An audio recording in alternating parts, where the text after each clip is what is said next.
All right. Peace and greetings, YouTubers. So welcome to another edition of In the News. Let's just jump right into it. Now, I gotta start out with 50 Cent Floyd Mayweather. Y'all, what y'all doing? How are y'all possibly beefing at the moment? I mean, it's the summer. It was a Saturday afternoon. Live your best life. Enjoy your time with your family and friends. But somehow, y'all found the time to beef on Instagram. And so I don't know if you've seen the post, but 50 Cent and Floyd Mayweather, they've been going back and forth at it all day today on Instagram. And I mean, they were making all kind of posts and putting everything out there. They're talking about baby mamas. They're talking about the kids. They're talking about finances. They were talking about who had herpes, who's not gangster, who's a snitch. I'm like, y'all got a lot going on.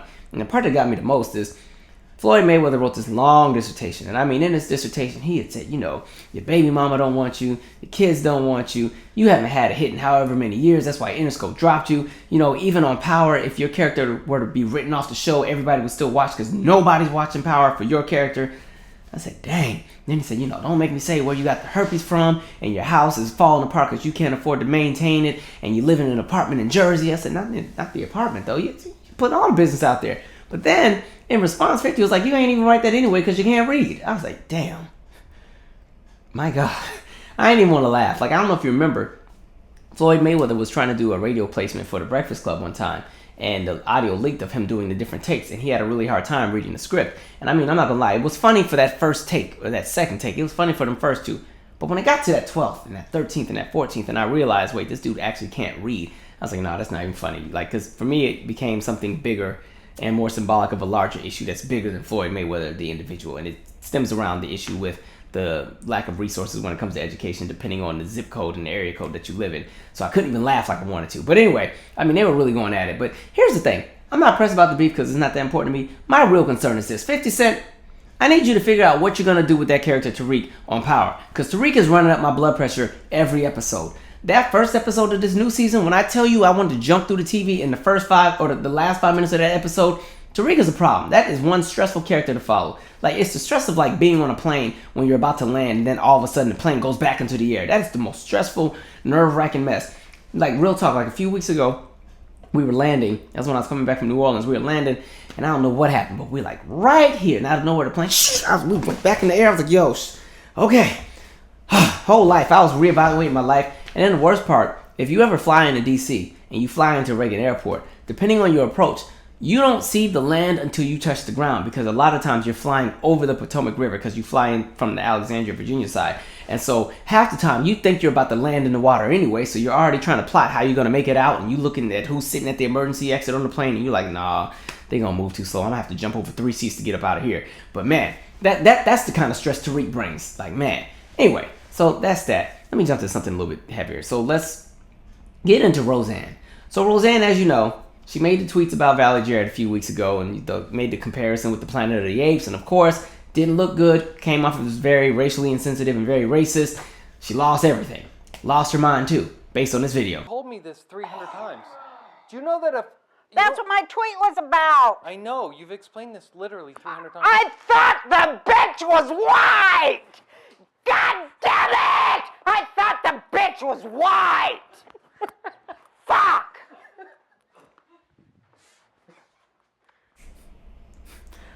Okay, this clip right here, this reminds me of when you had that substitute teacher that wasn't able to control and manage the class, and the class was showing their ass that day, and so they just lose it. That's what that reminded me of. Like, I remember being in middle school. We had this lady, I don't remember her name, but she was just living with us one time, and the class, it was just, everybody was just clowning and just doing what people do. You know, when you're in middle school, you're a terrible person anyway. And so she was like, Jesus Christ, no, I'm in my mean mode.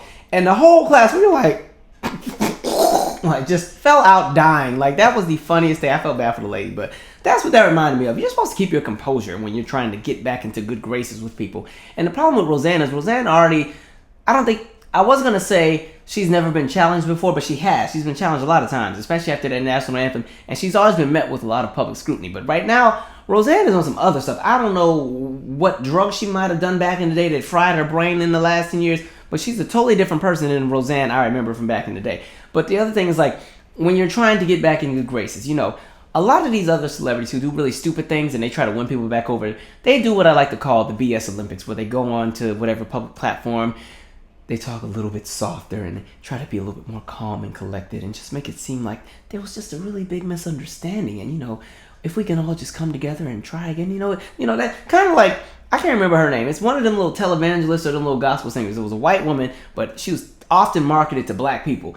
And when Trump got in office, she posted this picture of like Jesus covering his arms around Trump, a big picture of white Jesus covering Trump. And then she was like, hallelujah, God and Jesus, they're finally back in the White House. And people were like, what?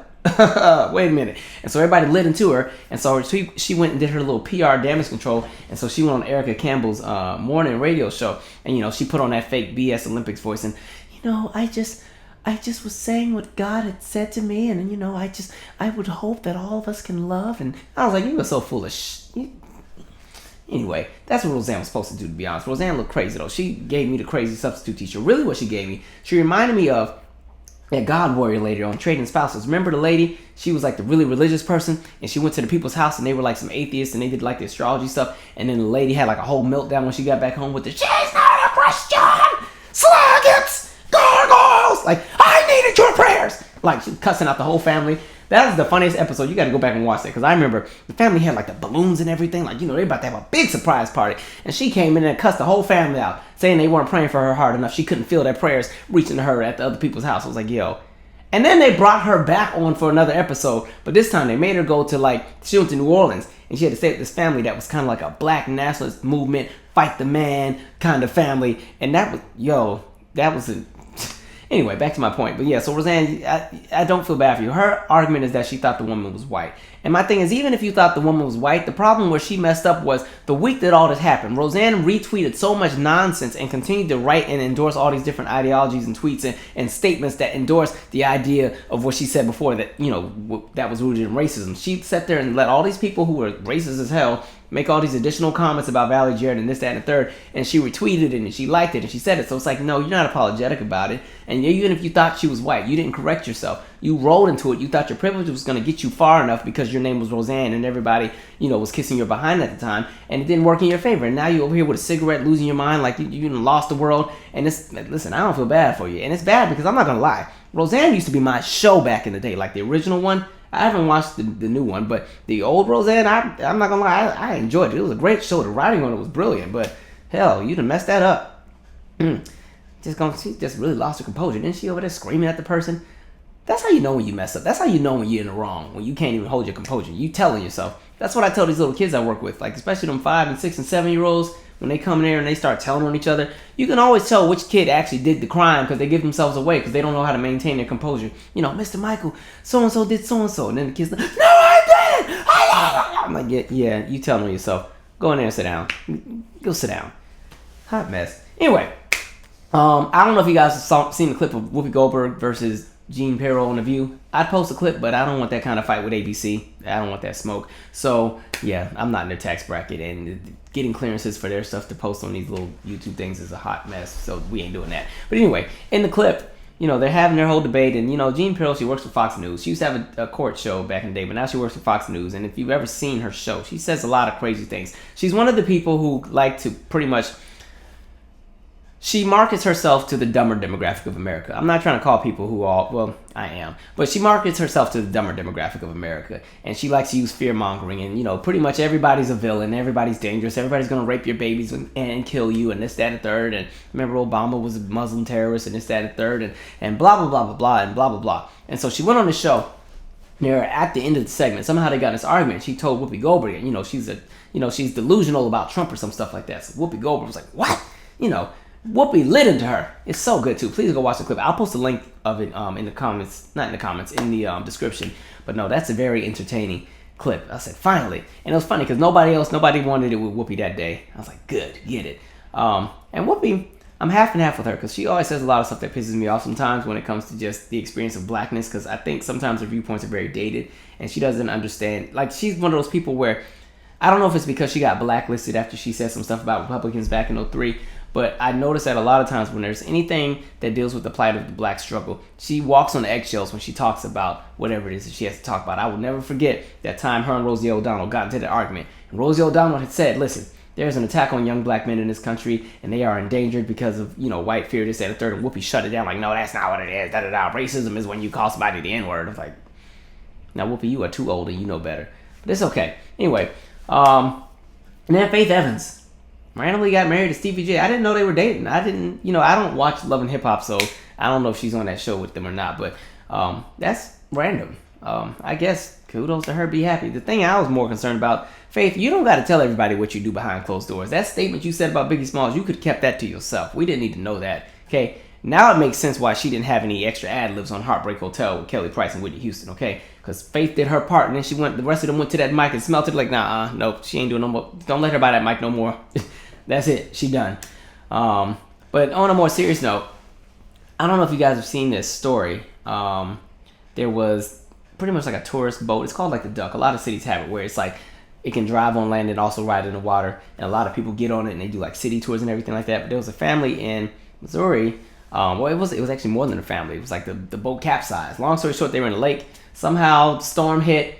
They were trying to get the duck boat back to shore. It ended up capsizing. And the part that's really got me so far, there's a woman named Tia Coleman, and she lost 9 members of her family to the incident. She was on the boat as well, but only she and her nephew survived. She lost her husband. She lost her kids. She lost some of her in-laws. I'm just like, that is absolutely crazy. I honestly don't even know what I could say to that. Like, if somebody ever called me with, and said that happened to them, I don't even know what I could say to them. All I could do was just be there. That's really tough. Like, I pray for that lady every day. Like, I don't know how you can move past that. Because she even said, she was like, Lord, just let me die. It's a lot, because to lose 9 members of your family is, I don't know how you rebuild.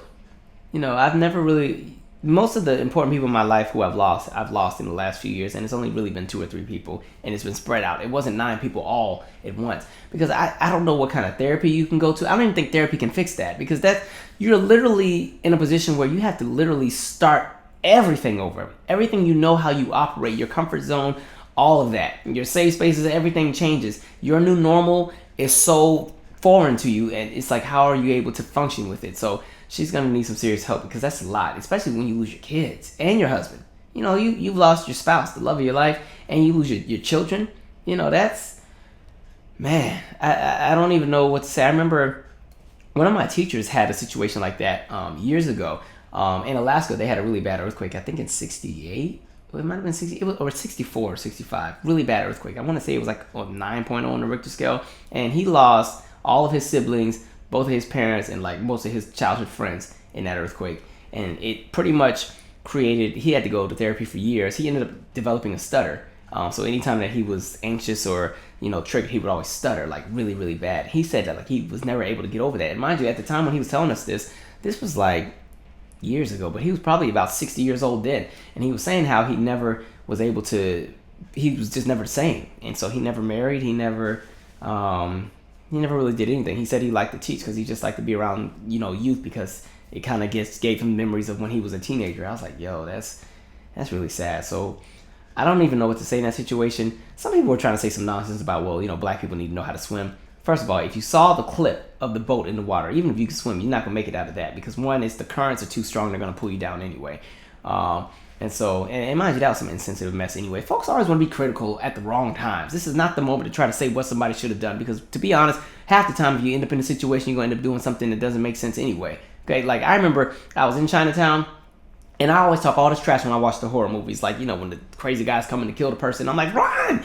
We were in the crosswalk. I was standing right by the metro. Fuddruckers was right across the street. We were walking to Fuddruckers. Somebody got shot right in the crosswalk. This was like 10 years ago.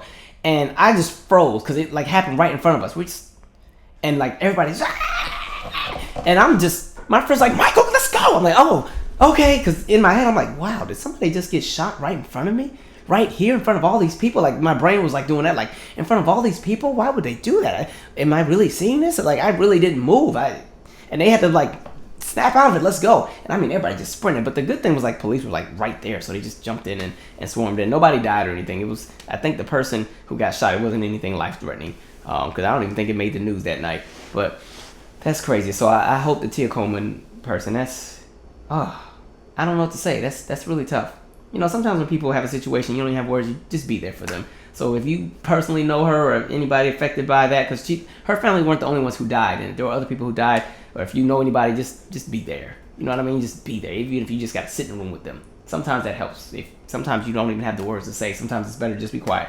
Just let your presence be there. You know what I mean? So the last story I want to talk about is this Markeis McGlockton story. Now, I don't know if you've seen it, but there's a lot of really disturbing details in it. And it takes place in Florida, of course, because, it's always Florida, Washington State, Arizona.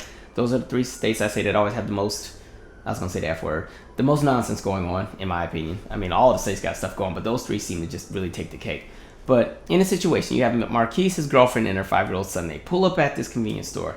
Markeis and his son go in the store. The girlfriend stays with the car. There's this guy out there who seems to kind of be, I guess, a troublemaker, according to the store owner. He says the guy's always out there bothering people. And so he starts confronting the girlfriend about them being parked in a handicapped parking spot. Now, listen, I don't know if they had a permit for the handicapped parking spot or not. It doesn't really make a difference, in my opinion. And so there's a guy outside who sees the situation. He goes in the store and says to Markeis, hey, there's some individual out there being really aggressive with this woman. I don't know if that's your girlfriend. So, of course, Markeis, being the protector that he is of his girlfriend or his family or anything that he loves, because most men are going, or even women, are going to go and protect what they love if they find out that somebody may be in danger, goes out there, pushes the guy away from his wife. The guy falls down. Then the guy shoots Markeis. Markeis stumbles in the store. They take him to the hospital, but he dies 30 minutes later. And so I have a few issues in this situation. Issue number one is the state of Florida is not going to charge the guy who shot Markeis because they're trying to use this as a whole stand your ground law, or that's what he claims. Stand your ground law, he feared for his life, this, that, and the third. And side note, before any of you try to come in here in this comment section and start saying, well, they shouldn't have been parked in a handicapped parking spot, I'll say this. Whether they had a permit or not, yes, we know it's offensive to park in a handicapped parking spot without a permit, but that offense is not worth dying over. So that's that. Anyway, my issue with the state not charging him is, okay, stand your ground law is some BS in my opinion, mainly because a lot of people are using it to their advantage because they recognize that if they are the right skin complexion, it works in their favor, as opposed to the other people who look like this who have tried to use it and it has not worked. I always think of the black woman who was in a situation where she was being abused by the boyfriend or the husband. She took the gun out, fired the warning shot in the roof, didn't hit anybody, didn't shoot anybody, but she was charged with reckless endangerment of the children, attempted murder, and they're still trying to figure out what to do with her. She got like sentenced to 20 years. She still hasn't been able to beat that case. And so there's too many situations where people who are of a certain skin complexion use this law to justify their nonsense, and they get away with it, whether we want to say George Zimmerman or a ton of other people. And the thing about this law is, this is not some law that's been here since the 1700s. The stand your ground laws didn't really start until around 2005, and they're in 33 different states. And the thing about it is, a lot of them are rooted and based in the idea of the whole castle law, where if somebody is in your home or your vehicle, your property that you own, then, you can protect yourself, this, that, and the third. And I think a law like that only makes sense if you live in a rural area. Meaning you live so far out there that if somebody were to break in your house, the police are not going to be able to get there for 15 to 20 minutes. The ambulance won't be able to get there for 15 to 20 minutes. The nearest hospital is 40 minutes away. Something like that makes sense for people who live way out there in the woods or way out there in farmland and their nearest neighbor is 30 minutes away. That makes sense for something like that. But this situation is not that. This is a parking lot. The man didn't own anything. He's in a public space. You're not standing your ground because you don't own it. I don't care if you pay taxes on it. It ain't yours. All right. So 1, you're not in your own property. You're not in your home. And 2 and 3, your life was not in danger. Because if you look at the surveillance, because there is video, but I'm not posting it because I don't like to post anything that's really traumatic to watch as far as black people. That's why I also did not plan to post the idea or the footage of the ship sinking or capsizing. But going back to my point, you did not fear for your life. If you look at that video, when he pushes him, it would have the guy could have said that he feared for his life if Markeis pushed him and then started punching and stumping and doing everything else like that. Markeis pushed him, stood back.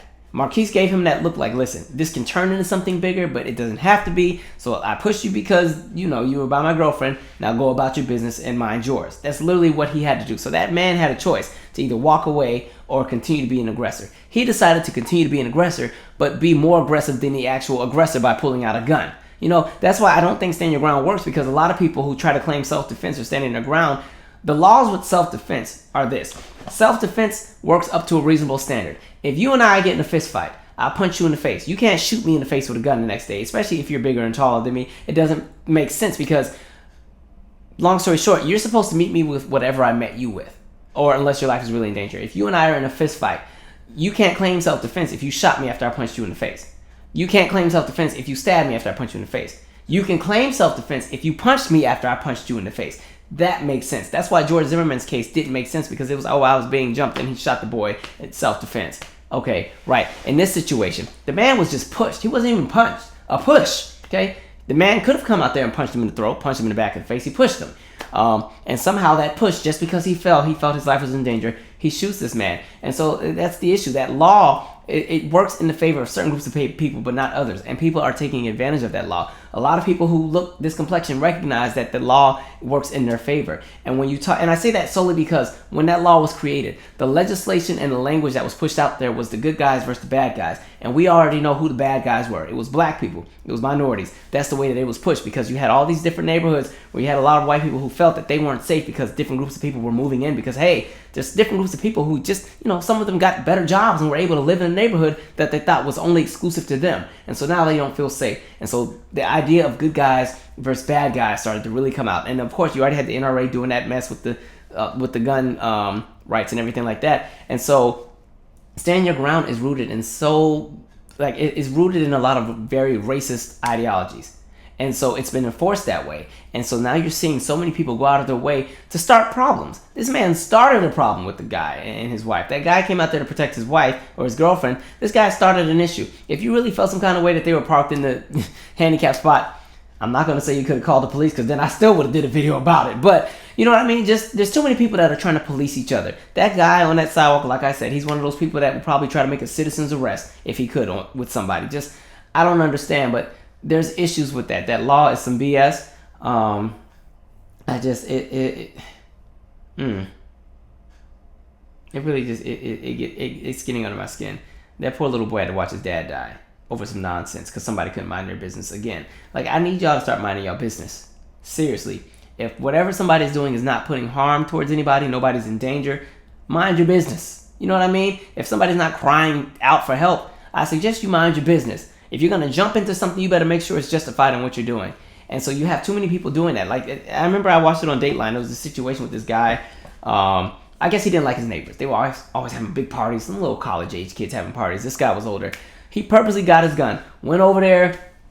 He knew it was going down that day. He told him to, turn the music down. Of course, they're like, man, F you, yeah, whoa. And so he pretty much kept trying to pick a fight with these people until one of them finally were about to fight him. And then he started walking back, and mind you, he's recording the whole thing. And he's, I am afraid. I am fearful for my life.